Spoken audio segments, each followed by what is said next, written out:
Nëse ti nuk e kap të biznesi, pra tek ekonomia, atje ku burojnë parat, ti e ke kot. Dhe unë shikoj që këtu flitet për deg të veçanta, po nuk flitet për ta kap në themel se si du ta ngresh ti ekonominë. Ne do ta ngrejmë ekonominë me një ndërhyrje profesionale.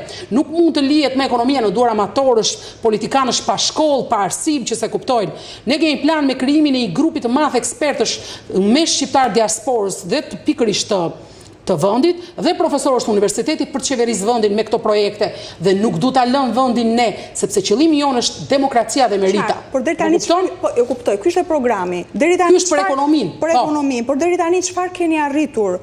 Zonja Kocaq, ju thoni që bashkë me një grup ekspertësh, a i keni mbledhur këta ekspertë? Dhe nësa partia juaj, Alanca Kombëtare, nëse madje unë duke qenë profesore qeverisjes, Alanca Kombëtare Shqiptare, a ka antarësi, a ka një strukturë, sepse ju thoni ne kemi një program, të gjitha partit ka një program sot. Vetëm unë në këtë studio sa programe kam dëgjuar. Çështja është këtu, unë jam duke qenë profesore qeverisjes e vlerësoj shumë ekspertizën. Pra programi është bërë me ekspert.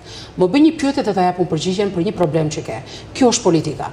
Pra në politik ti duhet të thuash problemi është ky mas gjithë. Nuk kam politik bufi, kukumjaçka, skifteri, defi, legeni, si që bëjmë politika shqiptare. Politika do të thotë, marrin problemin, biznesi ky, pensionet këto, kjo këto, qa do bësh ti për këto, qa do bësh për ato. Për këtë duhet vlerësohemi në publik.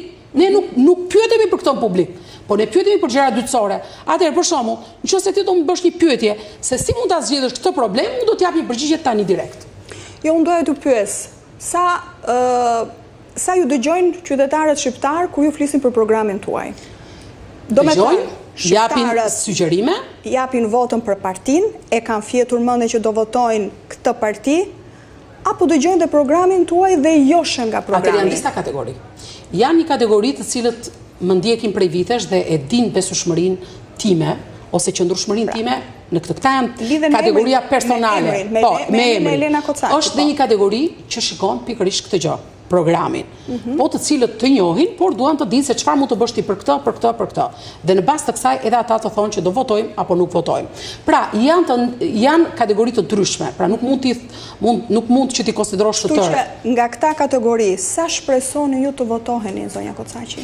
Atëherë, e dashur, ato do të varet nga publiku shqiptar, dhe unë shpresoj që publiku shqiptar të bëjë zgjedhje të zgjuara. Pra në këto 2 javë, edhe më shumë, të jeni në terren. Patjetër. Unë shpresoj perspektimin besoj e keni kuptuar. Atëherë, ajo që unë e kam parë në terren, është kjo që 2 partitë e mëdha kanë rënë, atë që të thashë në fillim, dhe nuk është fare lidhje me sondazhet. Partitë e reja, unë mendoj se të gjitha do të marrin vot në publik. Pasandaj, përkthimi tyre në mandate është tjetër gjë, sepse është sistemi shumë i komplikuar, i bërë qëllimisht. Nga ana tjetër, duhet ngrej shqetësim me ju, që në lidhje me këtë se sa qysh, ne jemi me zero financë në fushat. Është një shkelje kushtetutës e drejtave të njerëzit që një parti e cila regjistrohet në zgjedhje nuk ka absolutisht asnjë fond. Kjo do të thotë që ti ke shkelur jo nuk ka. S'kemi asnjë të ardhur nga shteti.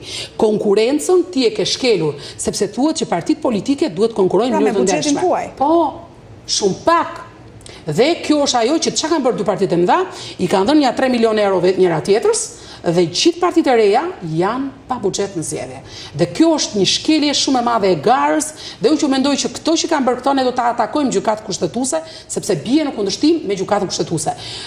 Jam dakord që ti si parti, në qoftë se nuk je regjistruar për zgjedhje, nuk ke pse merr fond.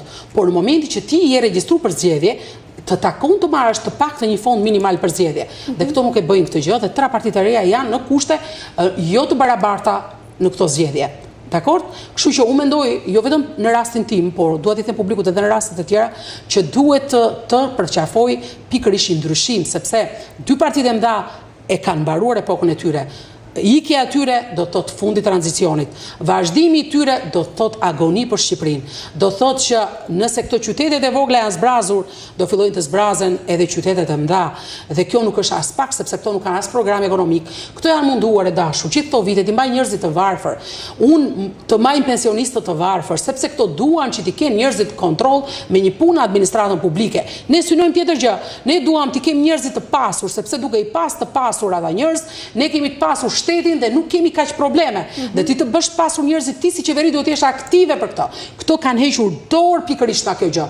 Këto s'duan të dinë fare për fatin, për ekonominë dhe për interesat e qytetarit. Këto mbledhin ca taksa nga shtresa me varfër e Shqipërisë dhe ato i kalojnë prap 2 miliardë euro me koncesione në për rrugë me PP e tjerë në vend t'u kthejnë po këtyre shtresave të varfëra që kanë mbledhur. Pra ne nuk kemi askund të dashur na